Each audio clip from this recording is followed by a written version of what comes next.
Hey there, it's a new week on the Bernie Miklasz Show. Well, we call it the Bernie Show. Presented by DraftKings. The crown is yours. The Cardinals are on a roll, in case you haven't noticed. I'm sure you've noticed. I'm just kidding. The Cardinals won 8 in a row, and they enter a 3-game series at Philadelphia tonight. Then they move on from that, go to Kansas City. And the Cardinals, don't look now, but the Cardinals since April the 30th, that's the day they swept the Reds in a doubleheader. The Cardinals have the best record in baseball at 10-2. Again, small sample, and it's just a stretch of schedule. Long season. But I've enjoyed watching them.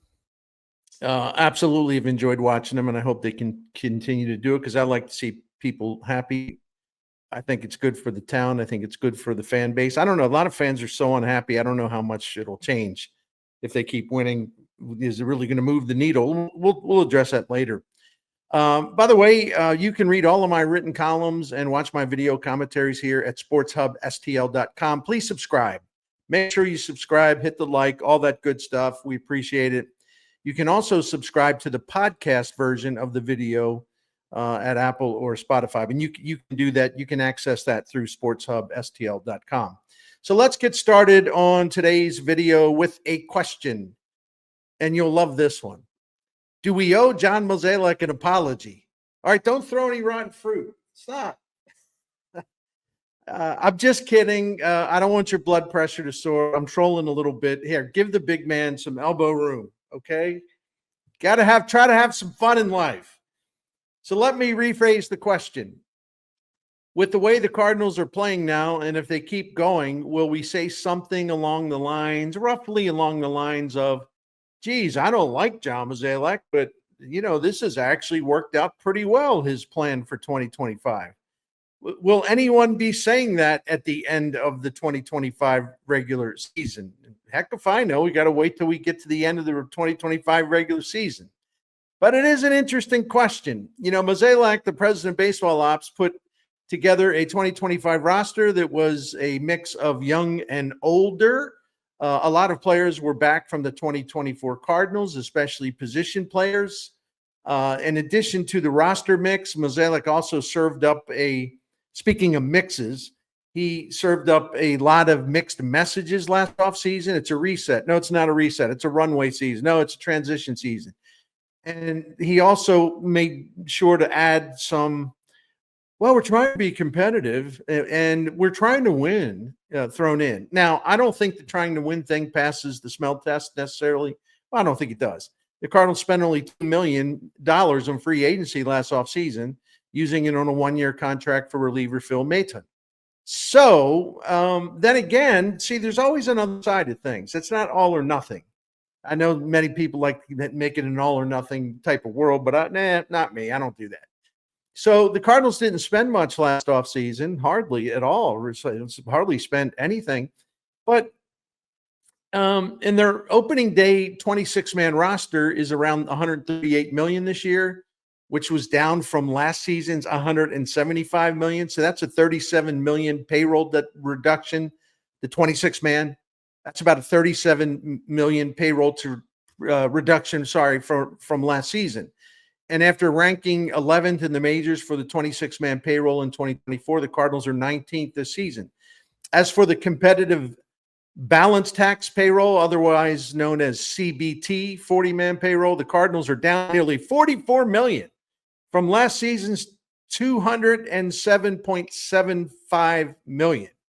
So let's review. Despite hacking $37 million from last year's 26-man payroll and nearly $44 million from last year's competitive tax 40-man payroll, the Cardinals are actually doing better this season relative to this point in time in 2024. Well, how can that be? Yeah, and pardon my sarcasm, because I always hear fans say, oh, it's all about the payroll, all about the payroll. They're like the single issue voters. They're obsessed with it. They can't see anything else. And I've always responded with, and I'll do it again here, yeah, payroll spending does matter, but it isn't the end-all, be-all, and it isn't everything. The Cardinals, after all, won 2 World Series in 2006 and 2011. Each time they were ranked 11th in payroll. That number 11 ranking for 2 world championship teams in St. Louis was the same as the number 11 ranking in the 26-man payroll in 2024. See, because I've always said, and some of you probably tired of me hearing this, especially if you're the payroll people, what matters a hell of a lot more than looking at the simple Simon payroll ranking and jumping to conclusions based on that only. To me, it's how smart are you about spending money? And I've made this point over and over again. Not that it'll ever penetrate the people that are payroll. That's all that is payroll. I'll shut up about that now. I'm being obnoxious. See, I don't. I want a team. If I follow a team and like a team, I want it to be smart about how it uses its resources. You don't have to prove nothing. You don't prove a damn thing to me by being an idiot with how you spend your payroll dollars. I don't give a damn if you have baseball's 10th largest payroll if your baseball operations department has spent the money stupidly. Where does that get your team? It doesn't. It gets your team where the Cardinals have been in recent times. But this is what makes this year so far so interesting to me. Despite slashing all that money from the 26-man payroll and the 40-man payroll, the Cardinals to this point, in other words, no guarantees it's going to last or come close to lasting. But to this point, they have a better record than a bunch of teams that have spent a lot more money than St. Louis this season. That list includes the Rangers, Angels, Diamondbacks, Red Sox, Blue Jays, Orioles, Braves, a couple other ones in there. Can that change? Of course it can change. And Major League Baseball teams still have roughly 75% of their schedule left to go in 2025. The Cardinals have played, I looked at ESPN's strength of schedule rankings, and the Cardinals have played one of the easier schedules in the majors this year so far. So their schedule is going to get tougher. And they could sink over time. But they could also surprise us. We mentioned this earlier. They've won 8 in a row, and their 10-2 mark since April the 30th is the best record in the majors over that time. The offense is going well. Starting pitching is going well. Bullpen's been fixed, going very well. They play excellent defense. There's a lot of positives right now, and I like watching good baseball. I like watching entertaining baseball, and I like to see winning baseball because that's what I got in this business for, not to cover failure. I like to cover greatness or just teams that are always in the hunt for something big. So, yeah, I'm pleased to see this pleasant turn of events for the Cardinals. And if they can keep this up, I'm more than happy to eat my words about my negativity about what this season was going to represent. See, I don't do that. I don't do my ego's too big and I'm too insecure to ever admit I'm wrong. That's very, very fashionable in America in 2025. I don't do that. If I have a take and that take turns out to be incorrect, I'll put my hand up and say my take was incorrect. But we're not there yet either. It's a long, long, long way to go. So hold that thought. First, I want to speak to you, and thanks for listening to my daily reminder about DraftKings. DraftKings has got some good stuff going on with their Pick 6 game. And if you think Major League Baseball or any sport really that you prefer, if you're in the NBA, the NHL playoffs right now, that's great. You can put your knowledge to use, you can have some fun, and you can win cash prizes. And DraftKings Pick 6, you just focus on player stats. You pick at least 2 players and choose whether the player will go higher or lower in a specific stat. For example, the Cardinals are in Philadelphia with Matthew Liberatore on the mound tonight. And DraftKings lists 2 Phillies fixtures who bat from the left side, Bryce Harper and Kyle Schwarber, with a line of 0.5 home runs in this game. So, your choice is to go higher than that or lower than that. In other words, will they hit a home run or not? It's that simple. And there are so many players and options to choose from nearly every sport. So make your selections, take your best shot at winning that cash money, pull it in. Pick 6 is available in most states, including Missouri, California, Texas, Georgia, and more. Playing's a lot of fun. You follow your selections, you track it while the game's going on, and that's part of the entertainment. But the most entertaining thing is winning money. That's really entertaining. And it's very easy to do that by getting started at DraftKings. It's really easy to get started. Go to the DraftKings app and open an account and choose a sport, pick your players, and go for it. New players at DraftKings get $50 in Pick Six credits instantly with just a $5 entry. So download the DraftKings Pick Six app now and use the code STL Sports. That's code STL Sports for new customers to play $5 and get $50 in Pick Six credits. Better payouts, bigger wins, only with Pick Six from DraftKings. The crown is yours. Gambling problem? Call 1-800-GAMBLER. Help is available for problem gambling. Call 888-789-7777 or visit ccpg.org in Connecticut. Must be 18 and over. Age and eligibility restrictions vary by jurisdiction. Pick Six not available everywhere, including New York and Ontario. Void where prohibited. One per new customer. Bonus awarded as non-withdrawable Pick Six credits that expire in 14 days. Limited time offer. See terms at picksix.draftkings.com/promos. All right, let's get back to our topic of the day. It's a great topic. I'm having fun with it. Through 41 games, does Mozeliak, to this point, deserve any credit at all for blending a talent mix that has produced a 22-19 record that's better than where the 2024 Cardinals stood at the same point in the schedule last season? Last season, the Cardinals were 17-24 through 41 games. That was a .415 winning percentage. Way down there in the overall major league rankings. So far this year, their winning percentage through 41 games is .537, considerably better than where it was a year ago at this time. But I think 2024 offers a cautionary tale. Let me explain, if I could. They started out 15-24. Remember that? And they won that Mother's Day game in Milwaukee. And then they went, starting with that game, they went on a tear. They were 33-18 in their next 41 games, and they did put themselves mathematically and otherwise in contention for a postseason spot, but it didn't last. See, and that's going to be the challenge for this year's team. Unless you're the Rockies or the White Sox, I think any team can get hot for a while, right? You got to prove it over time, man, and not you don't prove it over 2 weeks.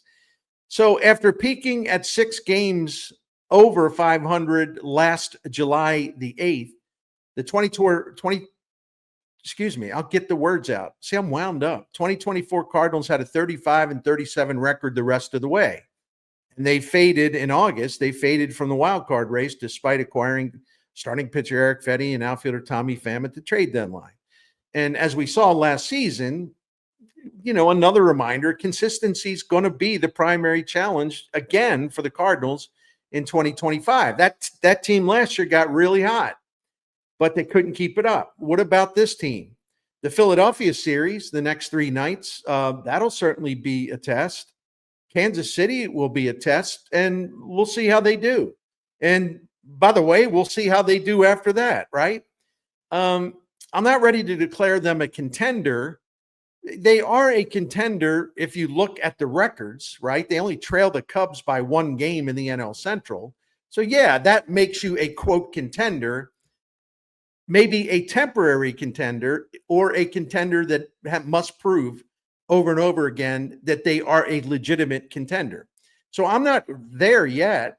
There's no reason to bless them as a legitimate contender, although today in the standings, they are a contender. So if you're that close and you have gained that temporary contender status, that's the beauty of baseball. It's also the burden of baseball for teams that play well for a while. Baseball's long endurance test will separate the real contenders from those teams that get hot for a while, get everybody buzzing, and then they go, they plummet in the standings. But 41 games in, Mozeliak's straddle the line approach is going pretty well. The Cardinals are, in fact, giving opportunities to younger players. They're showing significant patience, more than many of us would have, the patience with Nolan Gorman and Jordan Walker. They have a couple of shining young stars emerging this year in starting pitcher Matthew Liberatore and center fielder Victor Scott II. They've given a more important bullpen role to Kyle Leahy. He's a big factor in why the bullpen has gotten a lot better since April the 25th. More on that later.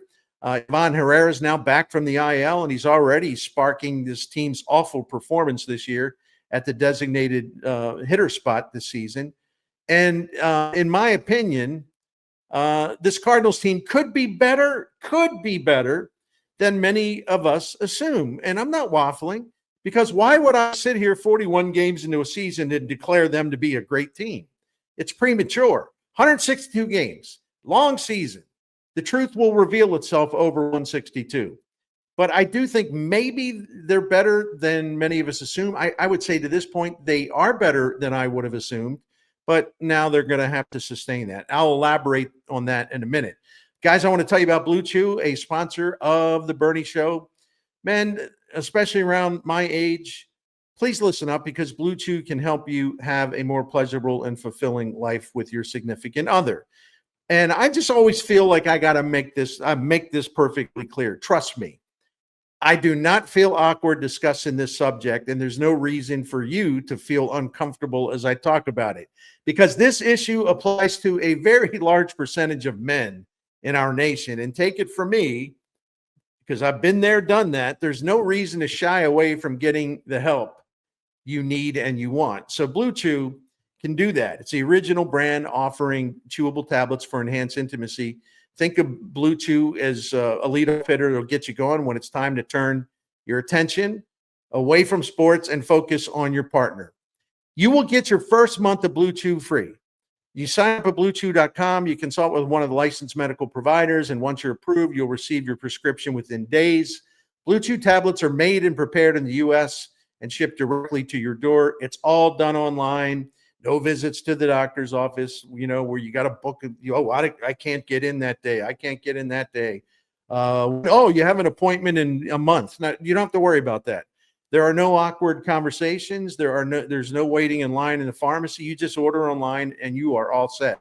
Trust Uncle Bernie when I tell you there's nothing more attractive to your partner than confidence, and Blue Chew can help you gain or regain your confidence where it counts.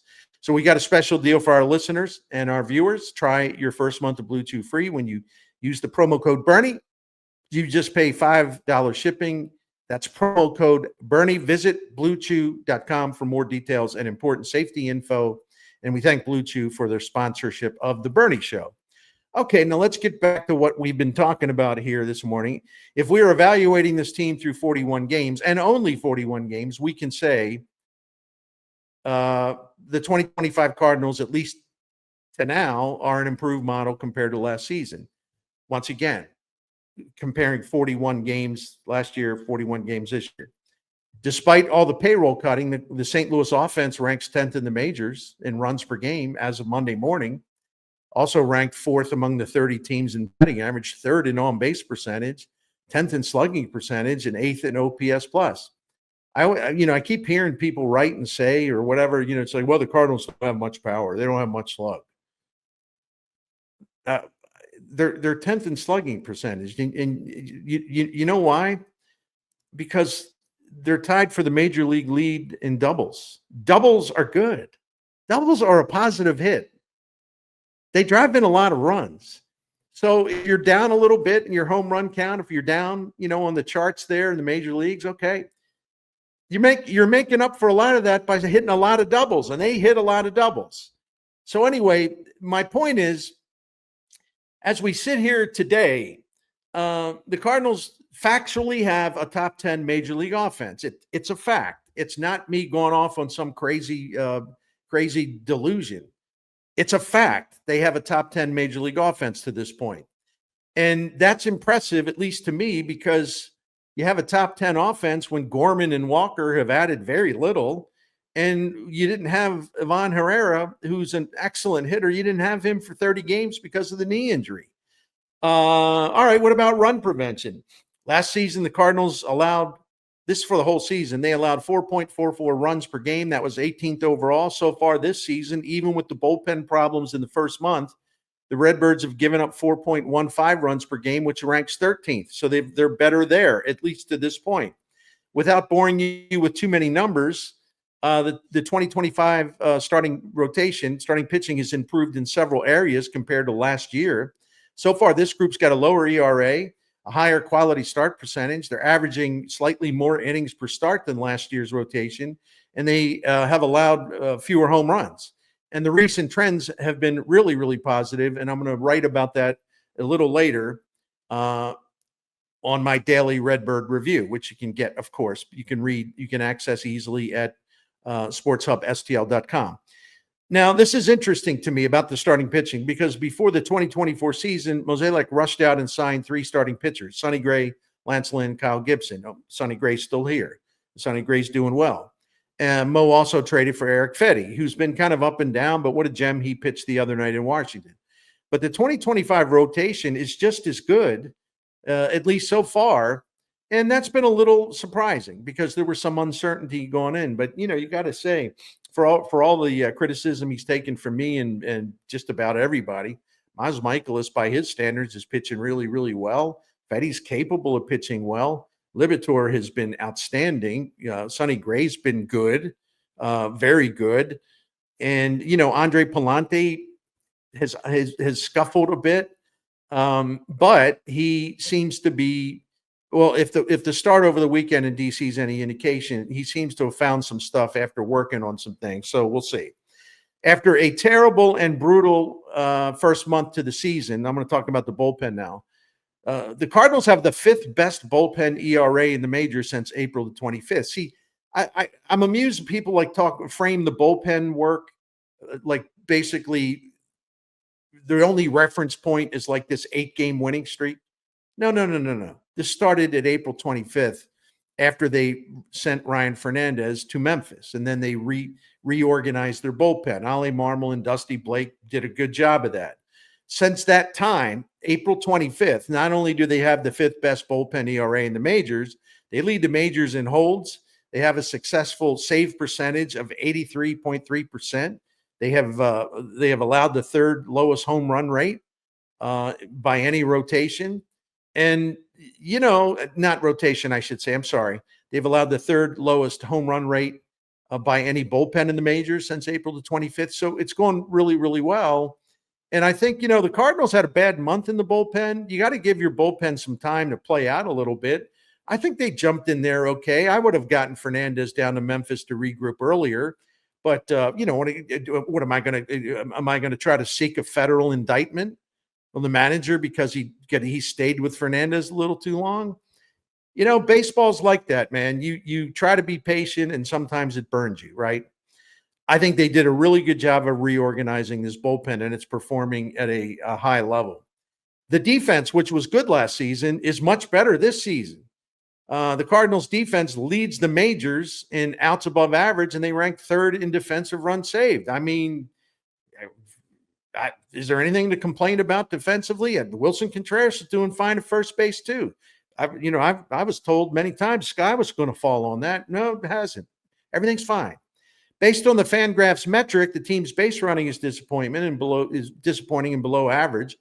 But as we look at this team today, this Cardinals team in 2025, as of today, that's the only real negative. One area where they definitely should improve. They need to improve. It's not a huge deal, though I hope it does improve. John Mozeliak, see, let's go back to the beginning. Before the season, he wanted to have it both ways. He wanted to give the so-called runway to younger players. He also wanted to put an entertaining team on the field and an exciting team on the field. He talked about wanting to win and hinted that he thought that they could be in Contender. So he was trying to have it both ways. And again, he's been straddling that line, and so far, so good. Not perfect. So far, so good. The runway hasn't opened for all of them. All I got to do is mention 2 names and we can move on. Michael McGreevy and Thomas Sajaci, they're obvious examples, but they'll get their chance at some point. The Cardinals are creating buzz with their recent winning streak. And USA Today baseball columnist Bob Nightingale, boy, is he going to get some nasty email. He oh my gosh. He praised Ollie Marmol for the way he handled a team that started off 12-17 and had kept everything together. Bob, you can't do that. You just can't. You can't. Anyway, there are some positives. And I'm going to end with 2 comments about those positives. Number 1, let me say this again. The Cardinals have to win over a much longer period of time instead of 2 weeks. And the deeper they go in the season with keeping themselves in the NL Central race, if they can, or, raising their record to 7 games, 8 games, 9 games under 500 if they can.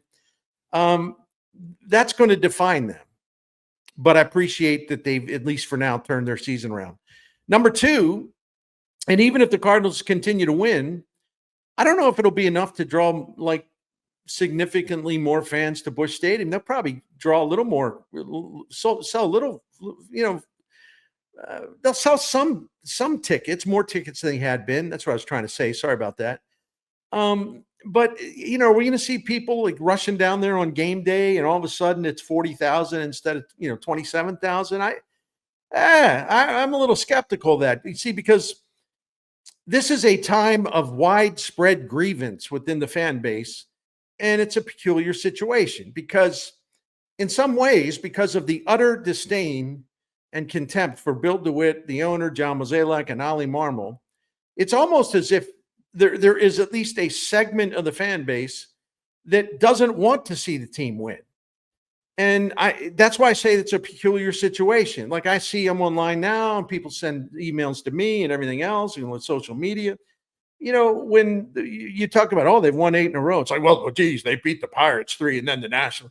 And I'm going to just say it one more time, and then I'm going to leave it alone today. It's like, if you're a Cardinals fan, you can't enjoy an 8-game winning streak? What are you doing being a Cardinals fan then? I don't get it. But my question is, the Cardinals continue to win, even though, the manager and the president of baseball operations, the owner, they're very unpopular men. But will the fans say, you know what, the players are different? They have nothing to do with the people upstairs or the manager even, although the manager and the players work very well together. But will the most disgruntled fans in baseball cheer for players who actually warrant and deserve and who are earning their support? Will that happen? The answer is, I have no idea, because again, let's wait and see how the Cardinals do as they go forward. Because if the Cardinals can't sustain their success, if they're just the old proverbial flash in the pan, it won't really matter. We can talk about the trade deadline. I think it's premature, but I have people talking about that already. I get it. It's baseball. It's fun to think about these things, but we can talk about the trade deadline with more sharper perspective once we get closer to the trade deadline. But if the Cardinals emerge as a contender that's capable of lasting, or so we think, who knows? Mozeliak may be inclined to hold on to Ryan Helsley, the closer, the reliever Steven Matz, who's done a really good job, starting pitcher Eric Fedde. Listen, I don't even want to bring Nolan Arenado into this because I'm just so tired and burned out on all the rumor mongering that never leads to anything. If there's a market for him, I'm sure that the Cardinals will explore it. If the market's for him, there is a market for him, John Mozeliak will hear. He will know if there is or not. I don't need 75 million blogs like hyperventilating every time there's like he was scratched from the lineup. Remember that last week, the Pittsburgh game, the day game? Oh my gosh, he was scratched from the lineup right before the game. You know what this means, huh? You know what this means? They got a trade. No, insane blogger. They don't have a trade. He had back spasms. All right. Man, I get salty over that stuff. The trade deadline is still 2.5 months away, so those decisions will come later.